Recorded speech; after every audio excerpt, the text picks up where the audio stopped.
ॐ यस्याः प्रभावमतुलं भगवानन्तो ब्रह्माहरश्च नहि वक्तुमलं बलं च सा चण्डिकाखिलजगत्परिपालनाय नाशाय च शुभयस्य मतिं करोतु। ओंकारस्वरूप परब्रह्म परमात्मने नमः।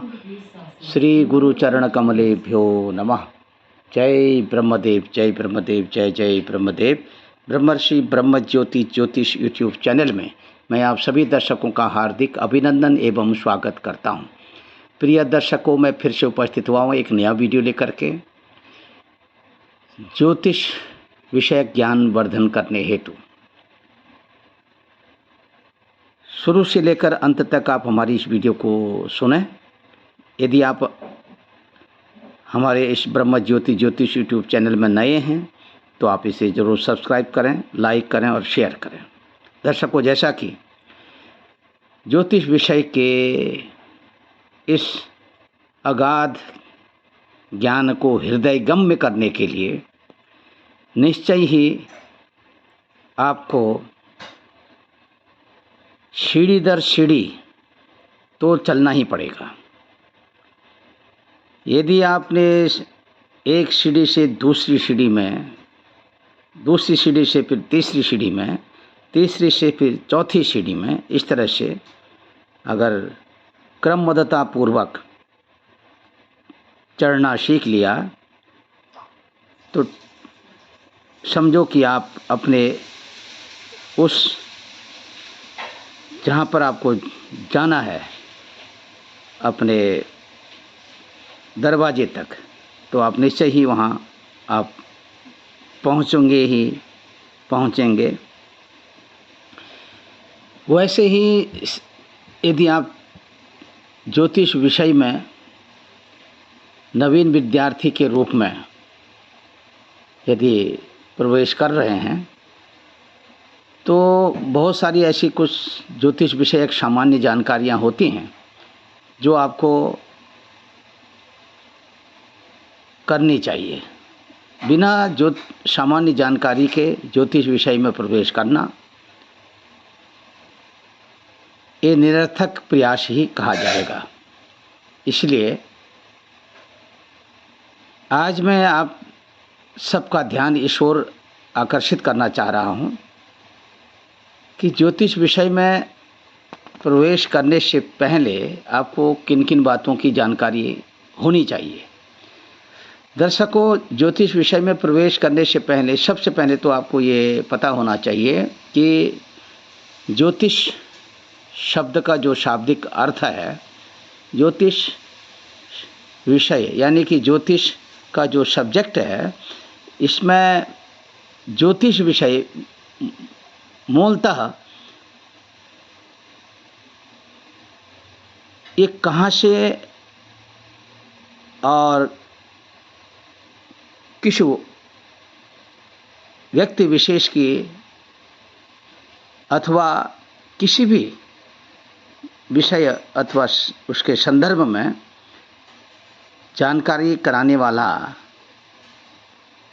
शास्त्र जिसे कहा गया है प्रत्यक्ष रूप से फल देने वाला शास्त्र। ज्योति धन ईश अर्थात जो प्रकाश का स्वामी, जिसे हम ज्योति स्वरूपक जितने भी पिंड हैं आकाशीय सौरभ मंडल में, यदि आप दृष्टिपात करते हैं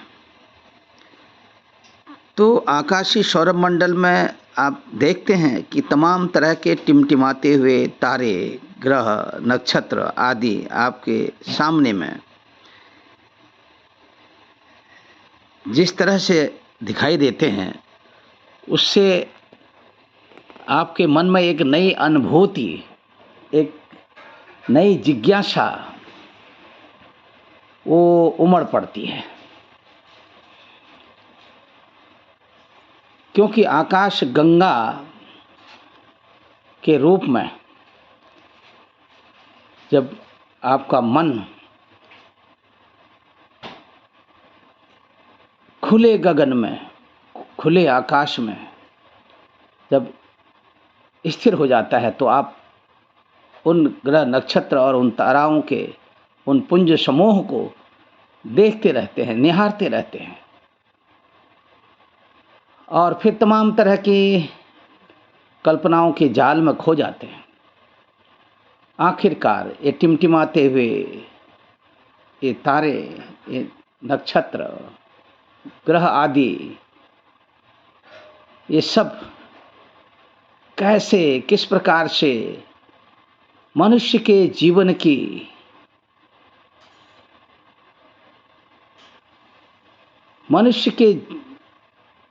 की तस्वीर को बदल देते हैं, मनुष्य के जीवन में एक नई उमंग भर देते हैं।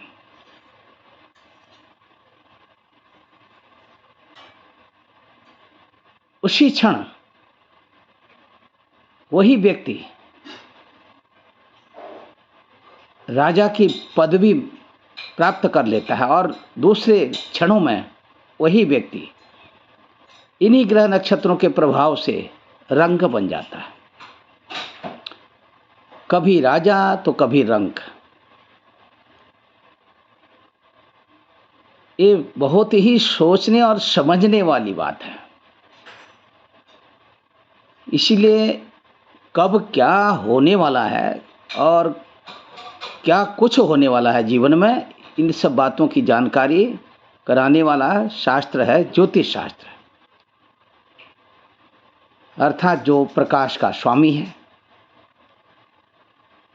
प्रकाश का स्वामी हमने इसलिए कहा क्योंकि एक अंधेरे कमरे में आप ऐसे यूं ही चले जाते हैं, लेकिन उस अंधेरे कमरे में कहाँ क्या कुछ रखा हुआ है इस बात की आपको जानकारी नहीं होती है। और लेकिन कमरा अंधेरा है और उस जिस वस्तु को आप चाह रहे हैं वो वस्तु भी उसी कमरे में है, लेकिन आप देख नहीं रहे हैं। आप देखते कब हैं? जब उस अंधेरे कमरे में जब आप लाइट का प्रयोग करते हैं, रोशनी का प्रयोग करते हैं, तो वही वस्तु आपके सम्मुख दिखाई देने लगती है। ठीक उसी तरह से जब ज्योतिष विषयक जानकारी रखते हुए हम अपने जीवन में जो कुछ भी कार्य करते हैं, उस कार्य के पीछे हम ज्योतिष का जब सहारा लेते हैं तो ज्योतिष हमारे लिए मार्गदर्शक का कार्य करता है, मार्गदर्शन का काम करता है। इसीलिए ज्योतिष विद्या की आवश्यकता पड़ती है। जो लोग ज्योतिष विद्या के तदनुरूप जानकारी रखते हुए व्यवहार करते हैं, उनको अपने जीवन में किसी भी प्रकार की कोई भी कठिनाई होती ही नहीं है। निश्चय ही वो अपने लक्ष्य का साधन करने में सफल हो जाते हैं। तो दर्शकों, जैसा कि ज्योतिष विषय की जानकारी हर किसी को रखनी चाहिए और ज्योतिष विषय की जानकारी हर किसी को होनी चाहिए। ये मैं इसलिए कह रहा हूँ क्योंकि ज्योतिष का जो ज्ञान है ये ब्रह्म ज्ञान है और ब्रह्म ज्ञान की जानकारी यदि आपको हो जाती है तो आप कहीं पर भी चाहे किसी भी अवस्था में हो तो आपको कभी धोखा नहीं हो सकता है। निश्चय तौर पर आप अपने जीवन में होने वाली अनेक तरह की शुभाशुभ घटनाओं का आकलन कर सकते हैं और तदनुरूप व्यवहार करते हुए अपने जीवन को सफल बना सकते हैं। मूलतः ज्योतिष के जो 3 भेद बताए गए हैं, सिद्धांत, संहिता और होरा। सिद्धांत, संहिता, होरा ये तीन जो भेद हैं, प्रथम दृष्टया जो सैद्धांतिक विवेचन है, सिद्धा अंतः यस्य सह सिद्धांत है। सैद्धांतिक रूप से यदि आप किसी व्यक्ति विशेष के बारे में विवेचन करते हैं तो निश्चय तौर पर आपको गणितीय क्रिया का ज्ञान होना चाहिए, क्योंकि बिना गणित के फलित का वाचन करना ये पूर्ण क्रिया नहीं है, ये एक अधूरी क्रिया रह जाती है। इसीलिए जो पहला जो वेद है ज्योतिष का, ये है सिद्धांत। इसके बाद है संगीता और फिर है होरा। क्योंकि होरा जो है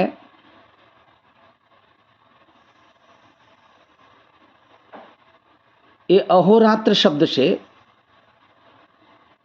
बना हुआ है। अहोरात्र में प्रथम अक्षर आ और अंतिम अक्षर त्र, इसका लोप कर देने से बीच में जो होरा शब्द बचता है, और ये होरा शब्द की जो उत्पत्ति हुई है ये अहोरात्र से ही हुई है। इसीलिए इसका नाम होरा शास्त्र अथवा जातक शास्त्र भी पड़ा। संगीता के विषय में भी, जैसा कि संगीता शास्त्र में जो ज्योतिष विषय का दूसरा भेद है, इसमें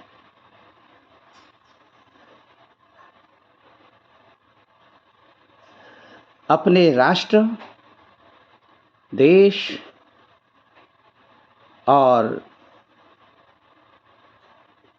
उसकी जो भौगोलिक स्थिति है उसमें तमाम तरह के जो प्राकृतिक तौर पर जो घटनाएं घटित होती हैं, इन सब घटनाओं का जो निरूपण किया गया है ये संगीता शास्त्र के अंतर्गत ही किया गया है। अब यहाँ पर गणित की शुद्धता और गणित में भी यहाँ पर कर्ण और तंत्र और सिद्धांत, यानी कि गणित ज्योतिष के शुद्ध गणित के अतिरिक्त ये कर्ण, तंत्र और सिद्धांत, ये तीन भेद हैं। लोक व्यवहार के निर्वाह के लिए ज्योतिष के एक क्रियात्मक जो दो सिद्धांत बनाए, गणित और फलित, उससे भी हट करके कर्ण, तंत्र और सिद्धांत तीन भेद और फलित के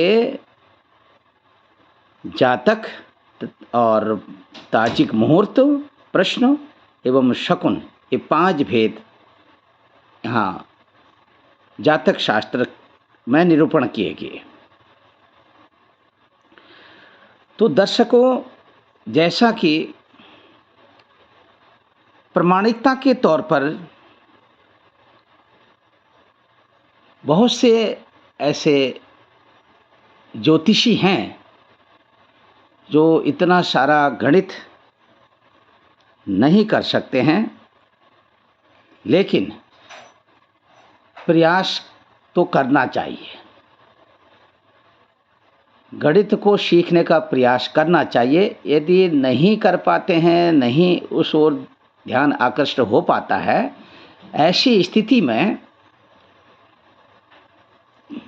कुछ ऐसे मुख्य आचार्य ज्योतिर्विद हैं जिनके द्वारा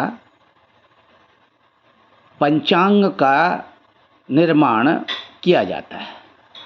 और पंचांगों में नित्य नैमित्तिक व्यवहारिक जो ज्ञान है उसमें दिया रहता है, उससे भी सामान्य ज्योतिषियों का अपना काम चल जाता है। ऐसी स्थिति में यदि आप गणित शास्त्र का बृहद अध्ययन नहीं कर पाते हैं तो इसमें कोई अतिशयोक्ति नहीं होगी। इस ओर से अपना ध्यान आप पंचांग का सहारा लेते हुए और फलित शास्त्र का निरूपण करते हुए अपने नित्य नैमित्तिक व्यवहार में उपयोग में आप अपना काम आसानी से चला सकते हैं। ये उन लोगों के लिए मैं बात कह रहा हूँ जो ज्योतिष विषय में प्रवेश कर रहे हैं और गणित को एक कठिन विषय की दृष्टि से देख रहे हैं और फलित को सरलतम विषय की दृष्टि से देख रहे हैं। लेकिन यहाँ पर मेरा कहना यह है कि सब कुछ सरल है अभ्यास करने पर। यदि अभ्यास नहीं करते हैं, अनभ्यासे विषम शास्त्रम अजीर्णे भोजनम विषम कहा है। यदि शास्त्र का आप अध्ययन कर रहे हैं, निरंतर अभ्यास कर रहे हैं तो ठीक है, वो आपके लिए कठिन नहीं लगता, सरल ही लगता है। यदि अभ्यास नहीं है, वो शास्त्र भी आपको अति कठिन लगने लगता है, विष की भांति। उसी प्रकार से यदि भोजन आपको किसी को भी नहीं पचता है तो अजीर्ण हो जाता है, तो अजीर्ण अवस्था में भी वह विष बन जाता है। इस स्थिति में इन बातों का ध्यान तो रखना ही चाहिए।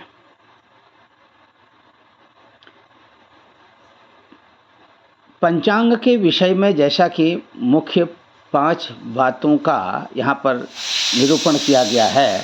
तिथिर वार नक्षत्र योगो कर्ण में बचा। तिथि वार नक्षत्र योग और कर्ण, ये 5 अंग मुख्यतया पंचांग के मुख्य अंग माने गए हैं। अब यहाँ पर मैं आपको बताऊंगा आगे तिथि के बारे में।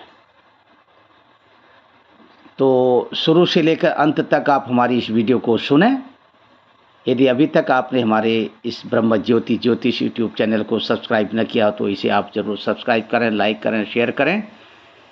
और मैं फिर से उपस्थित होऊंगा एक नया वीडियो लेकर के। तब तक के लिए अपनी वाणी को विराम देता हूँ। जय ब्रह्मदेव, जय ब्रह्मदेव, जय जय।